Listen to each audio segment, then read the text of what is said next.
नमस्कार। मुंशी प्रेमचंद की कहानियों की श्रृंखला में जो अगली कहानी है वो है दिल की रानी। जिन वीर तुर्कों के प्रखर प्रताप से ईसाई दुनिया कांप रही थी, उन्हीं का रक्त आज कुस्तुनतुनिया की गलियों में बह रहा है।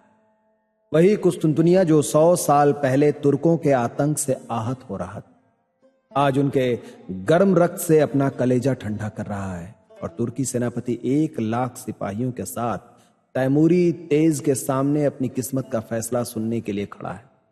तैमूर ने विजय से भरी आंखें उठाई और सेनापति यजदानी की ओर देखकर सिंह के समान गरजा, क्या चाहते हो, जिंदगी या मौत?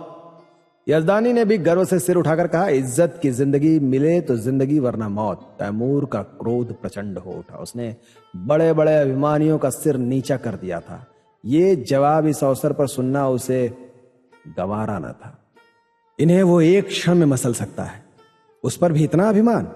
इज्जत की जिंदगी, इसका तो यही अर्थ है कि गरीबों का जीवन अमीरों के भोग विलास पर बलिदान किया जाए। वही शराब की मजलिसें, वही अर्मीनिया और काफ की परियां। नहीं, तैमूर ने खलीफा बायजीद का घमंड इसलिए नहीं तोड़ा है कि तुर्कों को फिर उसी मदांध स्वाधीनता में इस्लाम का नाम डुबोने को छोड़ दे। तब उसे इतना रक्त बहाने की क्या जरूरत थी? मानव रक्त का प्रवाह संगीत का प्रवाह नहीं, रस का प्रवाह नहीं, एक विभत्स दृश्य है जिसे देखकर आंखें मुंह फेर लेती हैं। दृश्य सिर झुका लेता है। तैमूर हिंसक पशु नहीं है जो ये दृश्य देखने के लिए अपने जीवन की बाजी लगा दे। वो अपने शब्दों में धिक्कार भरकर बोला, जिसे तुम इज्जत की जिंदगी कहते हो वो गुनाह और जहन्नुम की जिंदगी है। यजदानी को तैमूर से दया या क्षमा की आशा न थी। उसकी या उसके योद्धाओं की जान किसी तरह नहीं बच सकती। फिर वो क्यों दबे और क्यों न जान पर खेलकर तैमूर के प्रति उसके मन में जो घृणा है उसे प्रकट कर दे। उसने एक बार कातर नेत्रों से उस रूपवान युवक की ओर देखा जो उसके पीछे खड़ा जैसे अपनी जवानी की लगाम खींच रहा था।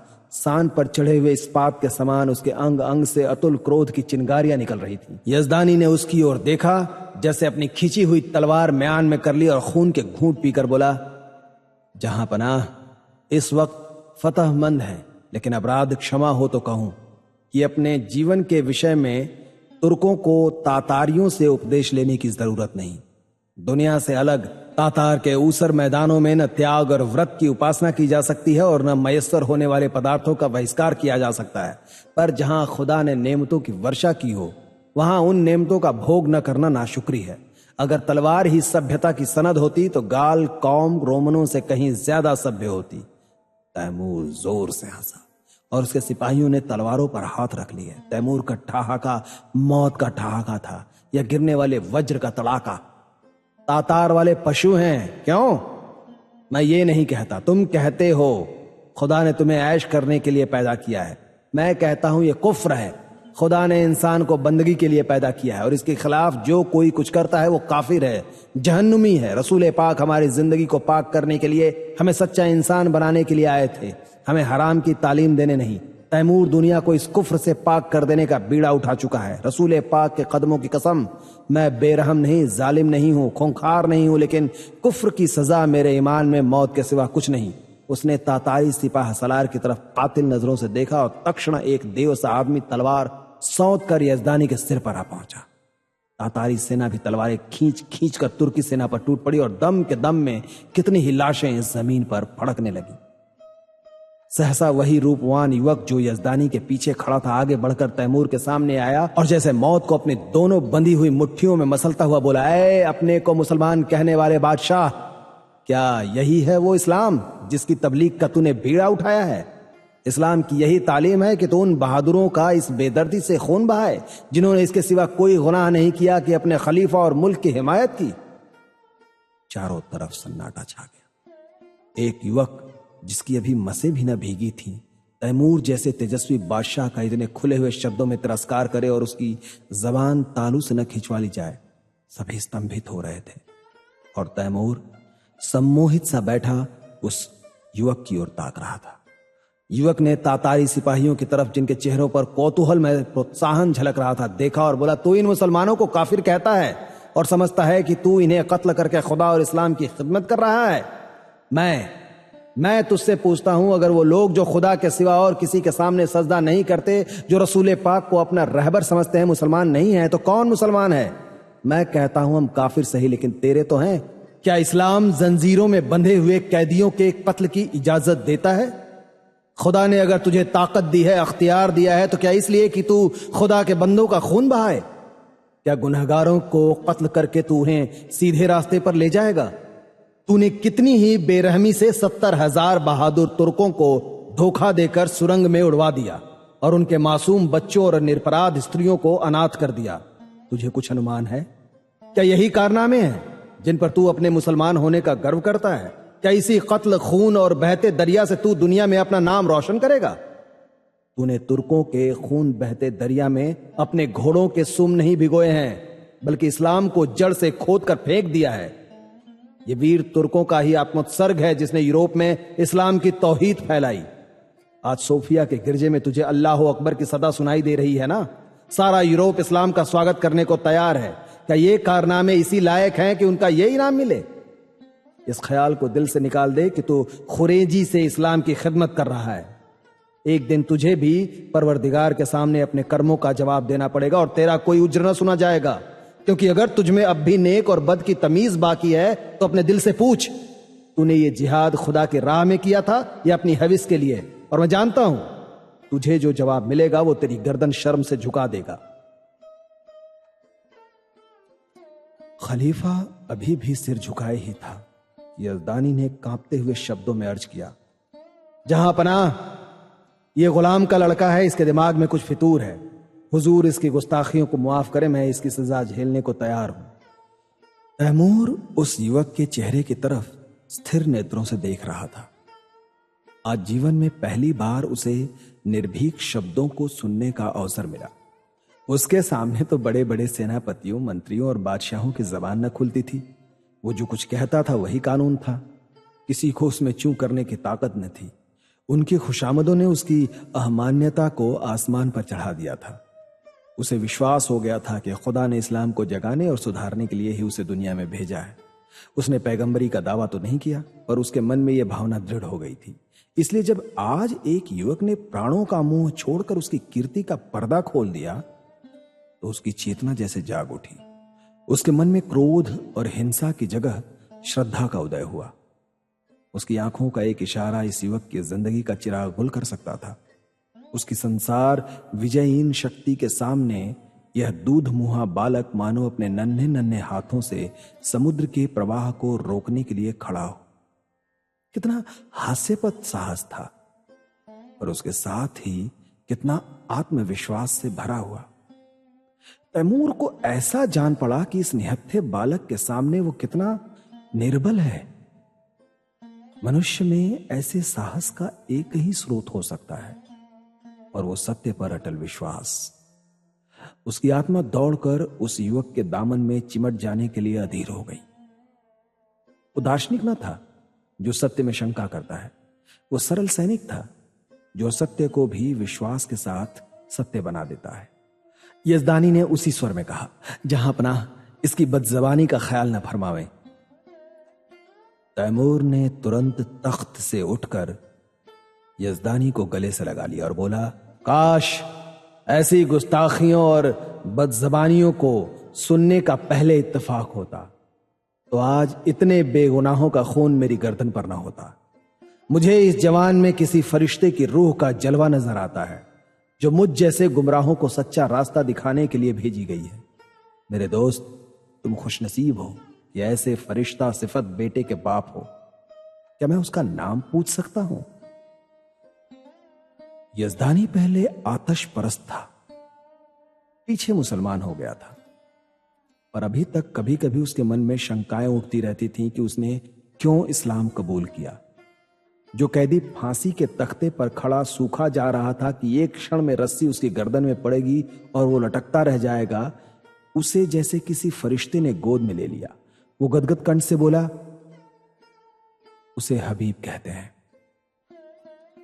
तैमूर ने युवक के सामने जाकर उसका हाथ पकड़ लिया और उसे आंखों से लगाता हुआ बोला, मेरे जवान दोस्त, तुम सचमुच खुदा के हबीब हो।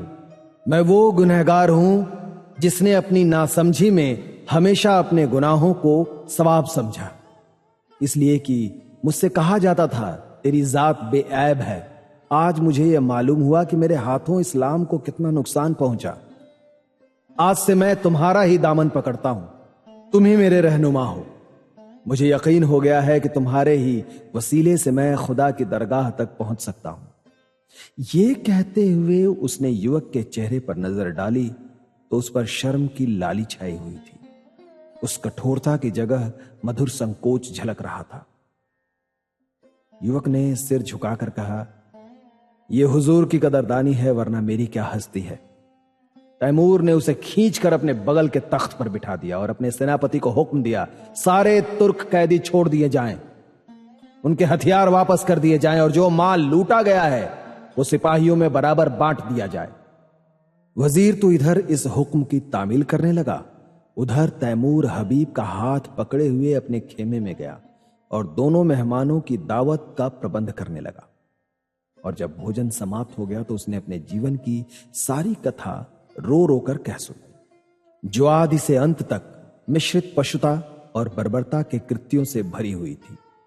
और उसने ये सब कुछ इस भ्रम में किया कि वो ईश्वरीय आदेश का पालन कर रहा है। वो खुदा को कौन मुंह दिखाएगा। रोते रोते उसकी हिचकियां बंध गई।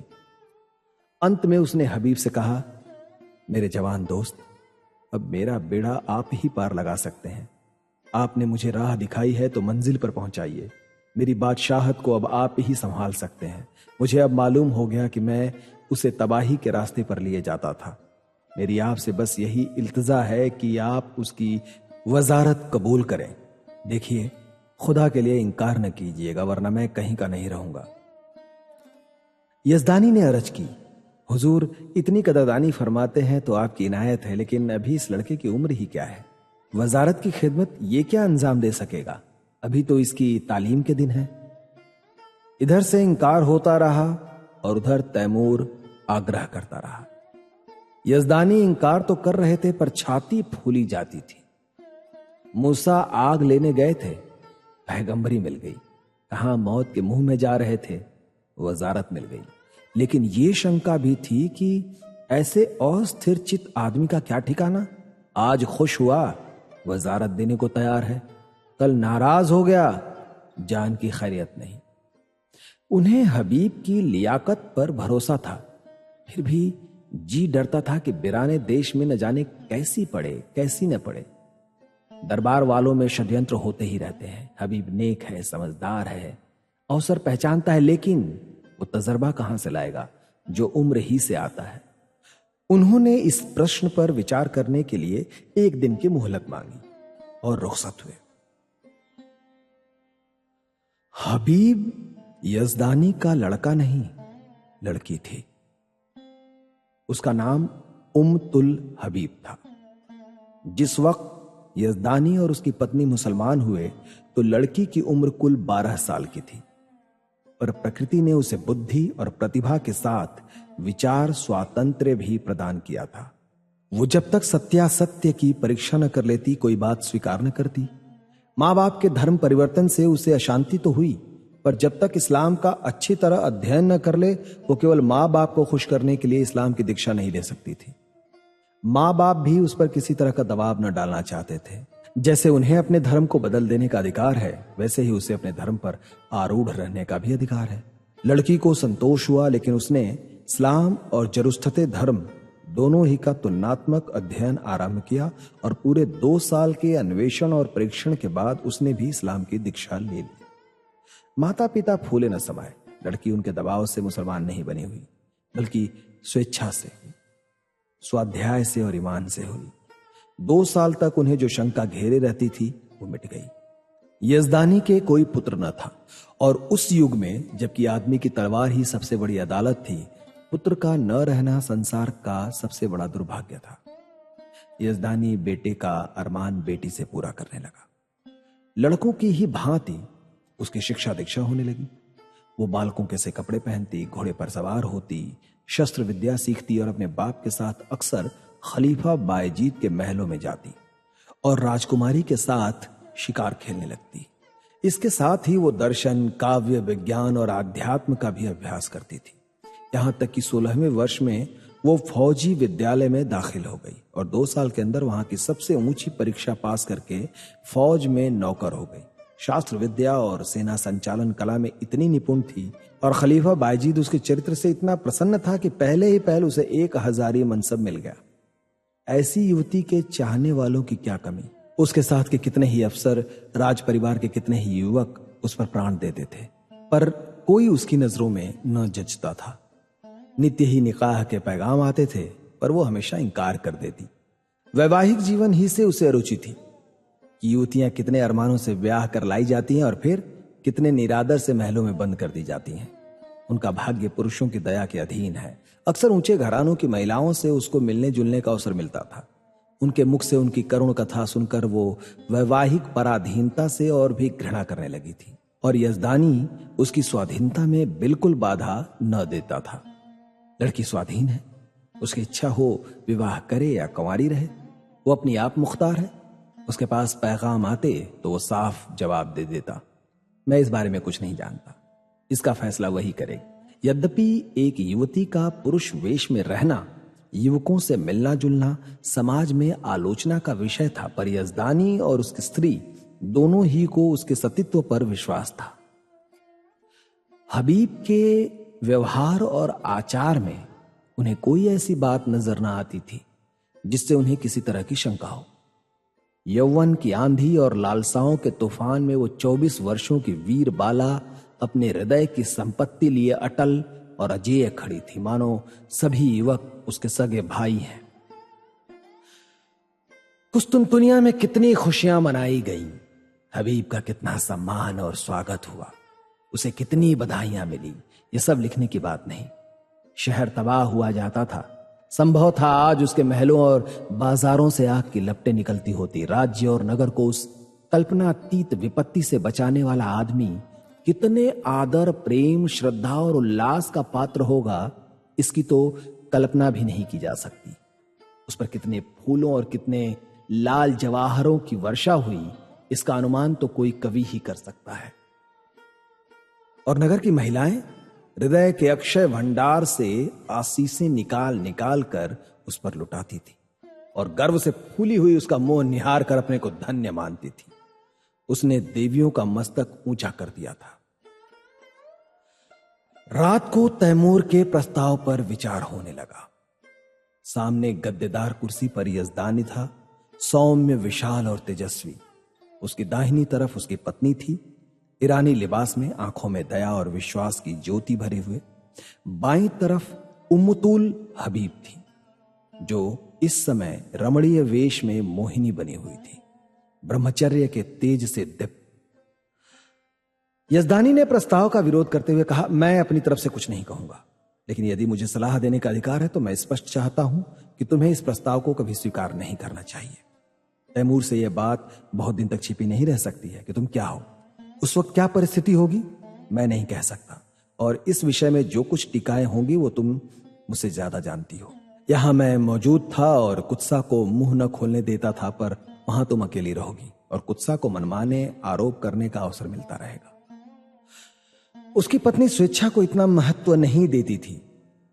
बोली, मैंने सुना है तैमूर निगाहों का अच्छा आदमी नहीं है, मैं किसी तरह तुझे न जाने दूंगी। कोई बात हो जाए तो सारी दुनिया हंसे, यूं ही हंसने वाले क्या कम है। इस तरह स्त्री पुरुष बड़ी देर तक ऊंच नीच सुझाते और तरह तरह की शंकाएं करते रहे, लेकिन हबीब मौन साधे बैठी हुई थी। यजदानी ने समझा हबीब भी उनसे सहमत है। इंकार की सूचना देने के लिए ही था कि हबीब ने पूछा, आप तैमूर से क्या कहेंगे? यही जो तय हुआ। तय हुआ? मैंने तो अभी कुछ नहीं कहा, पर मैंने तो समझा तुम भी सहमत हो। जी नहीं, आप उनसे जाकर कह दीजिए कि मैं स्वीकार करती हूं। माता ने छाती पर हाथ रखकर कहा, ये क्या गजब करती है बेटी, सोच तो दुनिया क्या कहेगी। यजदानी भी स्थिर थाम कर बैठ गए, मानो हृदय में गोली लग गई हो। मुंह से एक शब्द भी ना निकला। हबीब त्योरियों पर बल डालकर बोली, अम्मी जान, मैं आपके हुक्म से जौ भर भी मुंह नहीं फेरना चाहती। आपको पूरा अख्तियार है, मुझे जाने दें या न दें, लेकिन मुल्क की खिदमत का ऐसा मौका शायद मुझे जिंदगी में फिर न मिले। इस मौके को हाथ से खो देने का अफसोस मुझे उम्र भर रहेगा। मुझे यकीन है कि अमीर तैमूर को मैं अपनी दियानत, बेगर्जी और सच्ची वफादारी से इंसान बना सकती हूं, और शायद उसके हाथों खुदा के बंदों का खून इतनी कसरत से न बहे। वो दिलेर है मगर बेरहम नहीं है। कोई दिलेर आदमी बेरहम नहीं हो सकता। उसने अब तक जो कुछ किया है मजहब के अंधे जोश में किया है। आज खुदा ने मुझे वो मौका दिया है कि मैं उसे दिखा दूं कि मजहब खिदमत का नाम है, लूट और कत्ल का नहीं। अपने बारे में मुझे मुतलक अंदेशा नहीं है। मैं अपनी हिफाजत आप कर सकती हूं। मुझे दावा है कि अपने फर्ज को नेक नियति से अदा करके मैं दुश्मनों की जुबान भी बंद कर सकती हूं। और मान लीजिए मुझे नाकामी भी हो, तो क्या सच्चाई और हक के लिए कुर्बान हो जाना जिंदगी की सबसे शानदार फतह नहीं है? अब तक मैंने जिस उसूल पर जिंदगी बसर की है उसने मुझे धोखा नहीं दिया, और उसी के फैज से आज मुझे यह दर्जा हासिल हुआ है जो बड़े बड़ों के लिए जिंदगी का ख्वाब है। मेरे आजमाए हुए दोस्त मुझे कभी धोखा नहीं दे सकते। तैमूर पर मेरी हकीकत खुल भी जाए तो क्या खौफ, मेरी तलवार मेरी हिफाजत कर सकती है। शादी पर मेरे ख्याल आपको मालूम है। अगर मुझे कोई ऐसा आदमी मिलेगा जिसे मेरी रूह कबूल करती हो, जिसकी जात अपनी हस्ती को खोकर मैं अपनी रूह को ऊंचा उठा सकूं, तो मैं उसके कदमों पर गिरकर अपने को उसकी नजर कर दूंगी। यजदानी ने खुश होकर बेटी को गले लगा लिया। उसकी स्त्री इतनी जल्द आश्वस्त न हो सकी। वो किसी तरह बेटी को अकेली न छोड़ेगी, उसके साथ वो भी जाएगी। कई महीने गुजर गए। युवक हबीब तैमूर का वजीर है, लेकिन वास्तव में वही बादशाह है। तैमूर उसी की आंखों से देखता है, उसी के कानों से सुनता है और उसी की अक्ल से सोचता है। वो चाहता है हबीब आठों पहर उसके पास रहे, उसके सामीप्य में उसे स्वर्ग का सा सुख मिलता है। समरकंद में एक प्राणी भी ऐसा नहीं जो उससे जलता हो। उसके बर्ताव ने सभी को मुग्ध कर लिया है, क्योंकि वो इंसाफ से जौ भर भी कदम नहीं हटाता। जो लोग उसके हाथों चलती हुई न्याय की चक्की में पिस जाते हैं, वे भी उससे सद्भाव ही रखते हैं, क्योंकि वो न्याय को जरूरत से ज्यादा कटु नहीं होने देता। संध्या हो गई थी। राज्य कर्मचारी जा चुके थे। क्षमादान में मोम की बत्तियां जल रही थी। अगर की सुगंध से सारा दीवान खाना महक रहा था। हबीब उठने ही को था कि चौबदार ने खबर दी, हुजूर जहां पनाह तशरीफ ला रहे हैं। हबीब इस खबर से कुछ प्रसन्न नहीं हुआ। अन्य मंत्रियों की भांति वो तैमूर की सोहबत का भूखा नहीं है। वो हमेशा तैमूर से दूर रहने की चेष्टा करता है। ऐसा शायद ही कभी हुआ हो कि उसने शाही दस्तरखान पर भोजन किया हो। तैमूर की मजलिसों में भी वो कभी शरीक नहीं होता। उसे जब शांति मिलती है तब एकांत में अपनी माता के पास बैठकर दिन भर का माजरा उनसे कहता है और उस पर अपनी पसंद की मुहर लगा देती है। उसने द्वार पर जाकर तैमूर का स्वागत किया। तैमूर ने मसनद पर बैठते हुए कहा, मुझे ताज्जुब होता है कि तुम इस जवानी में जाहिदों की सी जिंदगी कैसे बसर करते हो। खुदा ने तुम्हें वो हुस्न दिया है कि हसीन से हसीन नाजनीन भी तुम्हारी माशूक बनकर अपने को खुशनसीब समझेगी। मालूम नहीं तुम्हें खबर है या नहीं, जब तुम अपने मुश्की घोड़े पर सवार होकर निकलते हो ना, तो समरकंद की खिड़कियों पर हजारों आंखें तुम्हारी एक झलक देखने के लिए मुंतजिर बैठी रहती हैं, और तुम्हें किसी तरफ आंख उठाते नहीं देखा। मेरा खुदा गवाह है, मैं कितना चाहता हूं कि तुम्हारे कदमों के नक्शे पर चलूं, पर दुनिया मेरी गर्दन नहीं छोड़ती। मैं चाहता हूं जैसे तुम दुनिया में रहकर भी दुनिया से अलग रहते हो, वैसे मैं भी रहूं, लेकिन मेरे पास न वो दिल है न वो दिमाग। मैं हमेशा अपने आप पर, सारी दुनिया पर दांत पीसता रहता हूं, जैसे मुझे हरदम खून की प्यास लगी रहती है जिसे तुम बुझने नहीं देते। और ये जानते हुए भी कि तुम जो कुछ करते हो उससे बेहतर कोई दूसरा नहीं कर सकता, मैं अपने गुस्से को काबू में नहीं कर सकता। तुम जिधर से निकलते हो मोहब्बत और रोशनी फैला देते हो। जिसको तुम्हारा दुश्मन होना चाहिए वो तुम्हारा दोस्त है। मैं जिधर से निकलता हूं नफरत और शुबहा फैलता है। जिसे मेरा दोस्त होना चाहिए वो भी मेरा दुश्मन है। दुनिया में बस एक ही जगह है जहां मुझे आफियत मिलती है।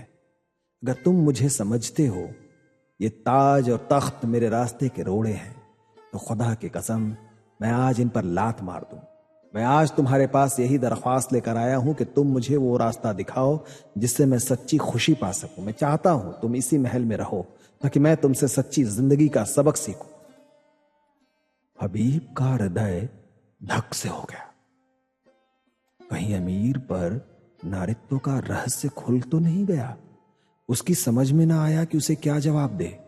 उसका कोमल हृदय तैमूर की इस करुण आत्मग्लानि पर द्रवित हो गया। जिसके नाम से दुनिया कांपती है, वो उसके सामने एक दयनीय प्राणी बना हुआ उससे प्रकाश की भीख मांग रहा था।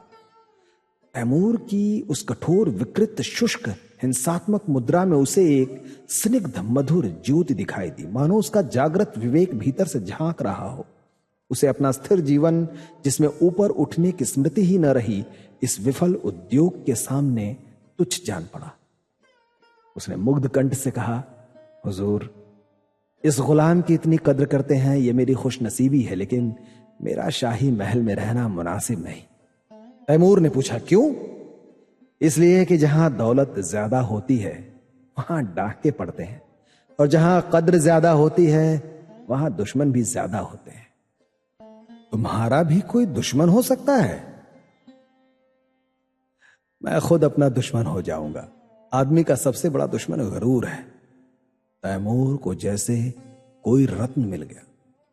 उसे अपनी मनः तुष्टि का आभास हुआ। आदमी का सबसे बड़ा दुश्मन गुरूर है। इस वाक्य को मन ही मन दोहराकर उसने कहा, तुम मेरे काबू में कभी ना आओगे हबीब। तुम वो परिंदा हो जो आसमान में ही उड़ सकता है। उसे सोने के पिंजड़े में भी रखना चाहो तो फड़फड़ाता रहेगा। खैर, खुदा हाफिज। वो तुरंत अपने महल की ओर चला, मानो उस रत्न को सुरक्षित स्थान पर रख देना चाहता हो। यह वाक्य पहली बार उसने न सुना था, पर आज इससे जो ज्ञान, जो आदेश, जो सत्प्रेरणा उसे मिली, वो कभी न मिली थी। इस्तखर के इलाके में बगावत की खबर आई है। हबीब को शंका है कि तैमूर वहां पहुंचकर कहीं कत्लेआम न कर दे। वो शांतिमय उपायों से इस विद्रोह को ठंडा करके तैमूर को दिखाना चाहता है कि सद्भावना में कितनी शक्ति है। तैमूर उसे इस मुहिम पर नहीं भेजना चाहता, लेकिन हबीब के आग्रह के सामने बेबस है। हबीब को जब और कोई युक्ति न सूझी तो उसने कहा, गुलाम के रहते ये हुजूर अपनी जान खतरे में डालें, ये नहीं हो सकता। तैमूर मुस्कुराया, मेरी जान के तुम्हारी जान के मुकाबले में कोई हकीकत नहीं है हबीब। फिर भी मैंने तो कभी जान की परवाह न की। मैंने दुनिया में कत्ल और लूट के सिवा और क्या यादगार छोड़ी। मेरे मर जाने पर दुनिया मेरे नाम को रोएगी नहीं। यकीन मानो मेरे जैसे लुटेरे हमेशा पैदा होते रहेंगे। लेकिन खुदा न करे तुम्हारे दुश्मनों को कुछ हो गया तो ये सल्तनत खाक में मिल जाएगी, और तब मुझे भी सीने में खंजर चुभा लेने के सिवा और कोई रास्ता न रहेगा। मैं नहीं कह सकता हबीब तुमसे मैंने कितना पाया। काश 10-5 साल पहले तुम मुझे मिल जाते तो तैमूर तारीख में इतना रुस्याह न होता। आज अगर जरूरत पड़े तो मैं अपने जैसे 100 तैमूरों को तुम्हारे ऊपर निसार कर दूं। यही समझ लो कि मेरी रूह को अपने साथ लिए जा रहे हो। आज मैं तुमसे कहता हूं हबीब कि मुझे तुमसे इश्क है। इसे मैं अब जान पाया हूं, मगर इसमें क्या बुराई है कि मैं भी तुम्हारे साथ चलूं। हबीब ने धड़कते हुए हृदय से कहा, अगर मैं आपकी जरूरत समझूंगा तो इत्तला कर दूंगा। तैमूर ने दाढ़ी पर हाथ रखकर कहा, जैसी तुम्हारी मर्जी, लेकिन रोजाना कासिद भेजते रहना, वरना शायद मैं बेचैन होकर चला आऊं। तैमूर ने कितनी मोहब्बत से हबीब के सफर की तैयारियां की। तरह तरह के आराम और तकल्लुफ की चीजें उसके लिए जमा की। उस कोहिस्तान में ये चीजें कहां मिलेंगी? वैसा संलग्न था मानो माता अपनी लड़की को ससुराल भेज रही हो। जिस वक्त हबीब फौज के साथ चला तो सारा समरकंद उसके साथ था, और तैमूर आंखों पर रुमाल रखे अपने तख्त पर ऐसा सिर झुकाए बैठा था मानो कोई पक्षी आहत हो गया हो। इस्तखर अर्मनी ईसाइयों का इलाका था। मुसलमानों ने उन्हें परास्त करके वहां अपना अधिकार जमा लिया था, और ऐसा नियम बना दिया था जिससे ईसाइयों को पग पग अपनी पराधीनता का स्मरण होता रहता था। पहला नियम ये, जजिया हर एक ईसाई को देना पड़ता था, जिससे मुसलमान मुक्त थे। दूसरा नियम ये कि गिरजा घरों में घंटा न बजे। तीसरा नियम मदिरा का था, जिसे मुसलमान हराम समझता था। ईसाइयों ने इन नियमों का क्रियात्मक विरोध किया और जब मुसलमान अधिकारियों ने शस्त्र बल से काम लेना चाहा तो ईसाइयों ने बगावत कर दी। मुसलमान सूबेदार को कैद कर लिया और किले पर सलीबी झंडा उड़ने लगा। हबीब को यहां आज दूसरा दिन है, पर इस समस्या को कैसे हल करें। उसका उदार हृदय कहता था, ईसाइयों पर इन बंधनों का कोई अर्थ नहीं, हर एक धर्म का समान रूप से आदर होना चाहिए, लेकिन मुसलमान इन कैदों को हटा देने पर कभी राजी न होंगे। और ये लोग मान भी जाए तो तैमूर क्यों मानने लगा। उसके धार्मिक विचारों में कुछ उदारता आई है, फिर भी वो इन कैदों को उठाना कभी मंजूर न करेगा। लेकिन क्या वो ईसाइयों को सजा दे कि वे अपने धार्मिक स्वाधीनता के लिए लड़ रहे हैं? जिसे वो सत्य समझता है उसकी हत्या कैसे करे? नहीं, उसे सत्य का पालन करना होगा, चाहे इसका नतीजा कुछ भी हो। अमीर समझेंगे मैं जरूरत से ज्यादा बड़ा हो रहा हूं। दूसरे दिन हबीब ने प्रातःकाल डंके की चोट ऐलान कराया, जजिया माफ किया गया, शराब और घंटों पर कोई कैद नहीं है। मुसलमानों में तहलका पड़ गया। ये कुफ्र है, हराम परस्ती है। अमीर तैमूर ने जिस इस्लाम को अपने खून से सींचा उसकी जड़ उन्हीं के वजीर हबीब पाशा के हाथों खुद रही है। पासा पलट गया, शाही फौज मुसलमानों से जा मिली। हबीब ने इफ्तिखार के किले में पनाह ली। मुसलमानों की ताकत शाही फौज के मिल जाने से बहुत बढ़ गई थी। उन्होंने किला घेर लिया और यह समझकर कि हबीब ने तैमूर से बगावत की है, तैमूर के पास इसकी सूचना देने और परिस्थिति समझाने के लिए कासिद भेजा। आधी रात गुजर चुकी थी। तैमूर को 2 दिनों से इफ्तिखार की कोई खबर न मिली थी। तरह तरह की शंकाएं हो रही थी। मन में पछतावा हो रहा था कि उसने क्यों हबीब को अकेले जाने दिया। माना कि वो बड़ा नीति कुशल है, पर बगावत कहीं जोर पकड़ गई तो मुट्ठी भर आदमियों से वो क्या कर सकेगा। और बगावत यकीनन जोर पकड़ेगी। वहां के ईसाई बला के सरकश हैं। जब उन्हें मालूम होगा कि तैमूर की तलवार में जंग लग गया है और उसे अब महलों की जिंदगी पसंद है तो उनकी हिम्मत दूनी हो जाएगी। हबीब कहीं दुश्मनों से घिर गया तो बड़ा गजब हो जाएगा। उसने अपने जानू पर हाथ मारा और पहलू बदलकर अपने ऊपर झुंझलाया। वो इतना पस्त हिम्मत क्यों हो गया? क्या उसका तेज और शौर्य उससे विदा हो गया? जिसका नाम सुनकर दुश्मन में कंपन पड़ जाता था, वो आज अपना मुंह छिपाकर महलों में बैठा हुआ है। दुनिया की आंखों में इसका यही अर्थ हो सकता है कि तैमूर अब मैदान का शेर नहीं, कालीन का शेर हो गया है। हबीब फरिश्ता है जो इंसान की बुराइयों से वाकिफ नहीं, जो रहम और साफ दिली और बेगर्जी का देवता है। वो क्या जाने इंसान कितना शैतान हो सकता है। अमन के दिनों में तो ये बातें कौम और मुल्क को तरक्की के रास्ते पर ले जाती हैं, पर जंग में जबकि शैतानी जोश का तूफान उठता है और इन खुशियों की गुंजाइश नहीं, उस वक्त तो उसी की जीत होती है जो इंसानी खून का रंग खेले, खेतों खलिहानों को जलाए, जंगलों को बसाए और बस्तियों को वीरान करे। अमन का कानून जंग के कानून से जुदा है। सहसा चौबदार ने इफ्तिखार से एक कासिद के आने की खबर दी। कासिद ने जमीन चूमी और एक किनारे अदब से खड़ा हो गया। तैमूर का रोब ऐसा छा गया कि जो कुछ कहने आया था वो भूल गया। तैमूर ने त्योरियां चढ़ाकर पूछा, क्या खबर लाया है? 3 दिन के बाद आया भी तो इतनी रात गए। कासिद ने फिर जमीन चूमी और बोला, खुदाबंद वजीर साहब ने जजिया माफ कर दिया। तैमूर गरज उठा, क्या कहता है? जजिया माफ कर दिया? हाँ खुदाबंद। किसने?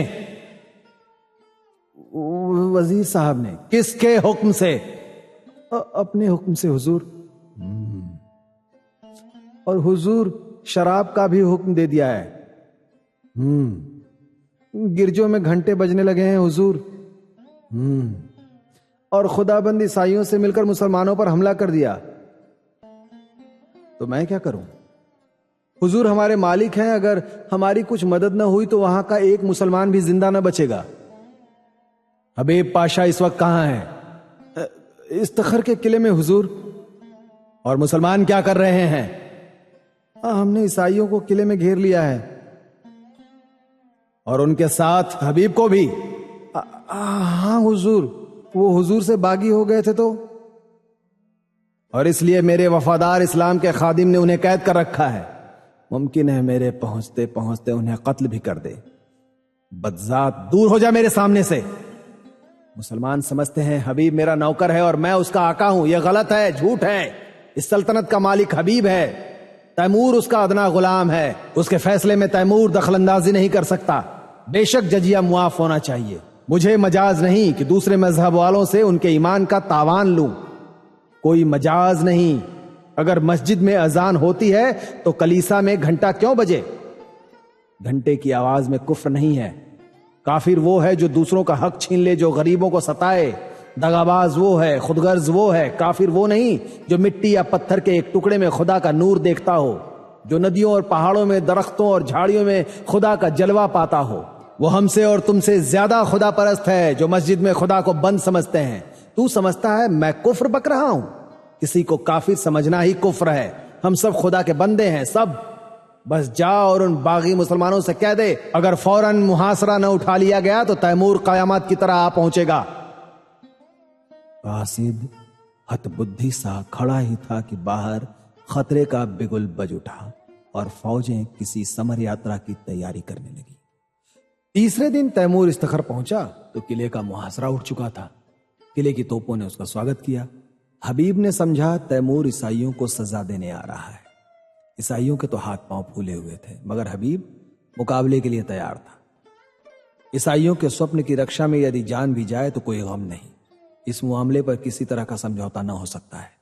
तैमूर अगर तलवार से काम लेना चाहता है तो उसका जवाब तलवार से दिया जाएगा। मगर यह क्या बात है? शाही फौज तो सफेद झंडा दिखा रही है। तैमूर लड़ने नहीं, सुलह करने आया है। उसका स्वागत दूसरी तरह का होगा। ईसाई सरदारों को साथ लिए हबीब किले के बाहर निकला। तैमूर अकेला घोड़े पर सवार चला आ रहा था। हबीब घोड़े से उतरकर आदाब बजा लाया। तैमूर घोड़े से उतर पड़ा और हबीब का माथा चूम लिया और बोला, मैं सब सुन चुका हूं हबीब, तुमने बहुत अच्छा किया, और वही किया जो तुम्हारे सिवा दूसरा नहीं कर सकता था। मुझे जजिया लेने का या ईसाइयों से मजहबी हक छीनने का कोई मजाज न था।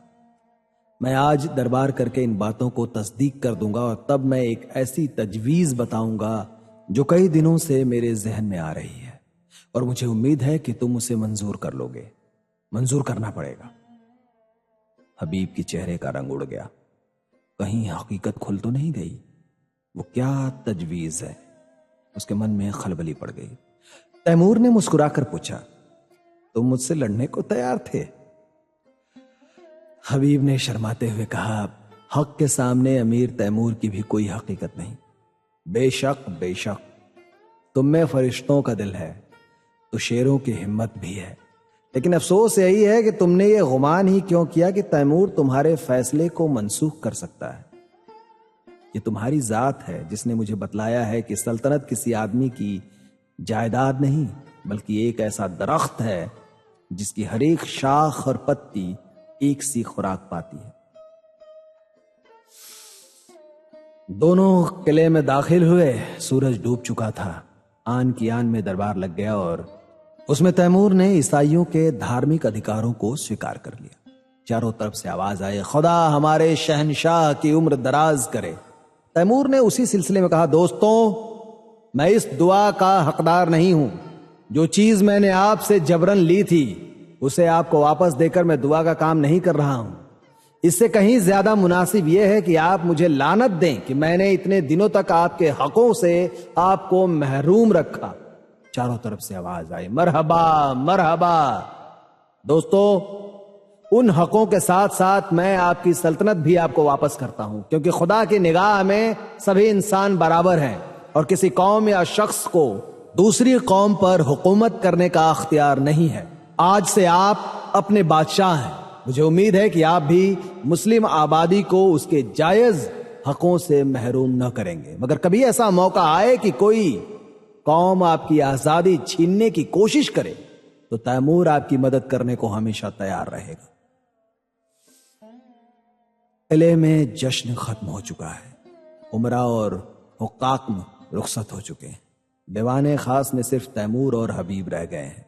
हबीब के मुख पर आज स्मित हास्य की वो छटा है जो सदैव गंभीरता के नीचे दबी रहती थी। आज उसके कपोलों पर जो लाली, आंखों में जो नशा, अंगों में जो चंचलता है, वो और कभी नजर ना आई थी। वो कई बार तैमूर से शोखियां कर चुका है, कई बार हंसी कर चुका है। उसकी युवती चेतना पद और अधिकार को भूलकर चहकती फिरती है। सहसा तैमूर ने कहा, हबीब, मैंने आज तक तुम्हारी हर एक बात मानी है। अब मैं तुमसे ये तजवीज करता हूं कि जिसका मैंने जिक्र किया था वो तुम्हें मानना पड़ेगा, तुम्हें कबूल करना पड़ेगा। हबीब ने धड़कते हुए हृदय से सिर झुकाकर कहा, फरमाइए, पहले वादा करो कि तुम कबूल करोगे। हबीब ने कहा, मैं तो आपका गुलाम हूं। नहीं, तुम मेरे मालिक हो, मेरी जिंदगी की रोशनी हो। तुमसे मैंने जितना फैज पाया है उसका अंदाजा नहीं कर सकता। मैंने अब तक सल्तनत को अपनी जिंदगी की सबसे प्यारी चीज समझा था। इसके लिए मैंने वो सब कुछ किया जो मुझे न करना चाहिए था। अपनों के खून से भी इन हाथों को दागदार किया, गैरों के खून से भी किया। मेरा काम अब खत्म हो चुका है। मैंने बुनियाद जमा दी, इस पर महल बनाना तुम्हारा काम है। मेरी यही इच्छा है कि आज से तुम इस बादशाहत के अमीर हो जाओ, मेरी जिंदगी में भी और मरने के बाद भी। हबीब ने आकाश में उड़ते हुए कहा, अरे इतना बड़ा बोझ, मेरे कंधे इतने मजबूत नहीं है। तैमूर ने दीन आग्रह के स्वर में कहा, नहीं मेरे प्यारे दोस्त, मेरी ये इच्छा माननी पड़ेगी। हबीब की आंखों में हंसी थी, अधरों पर संकोच। उसने आहिस्ता से कहा, मंजूर है। तैमूर ने प्रफुल्लित स्वर में कहा, खुदा तुम्हें सलामत रखे। लेकिन अगर आपको मालूम हो जाए कि हबीब एक कच्ची अक्ल की कुंवारी बालिका है तो वो मेरी बादशाहत के साथ मेरे दिल की भी रानी हो जाएगी। आपको बिल्कुल ताज्जुब न हुआ? मैं जानता था। कब से? जब तुमने पहली बार अपनी जालिम आंखों से मुझे देखा था। मगर आपने छिपाया खूब, तुम्ही ने सिखाया है। शायद मेरे सिवा यहां किसी को यह बात मालूम नहीं। आपने कैसे पहचान लिया? तैमूर ने मतवाली आंखों से देखकर कहा, यह न बताऊंगा। यही हबीब तैमूर की बेगम हमीदा के नाम से मशहूर है।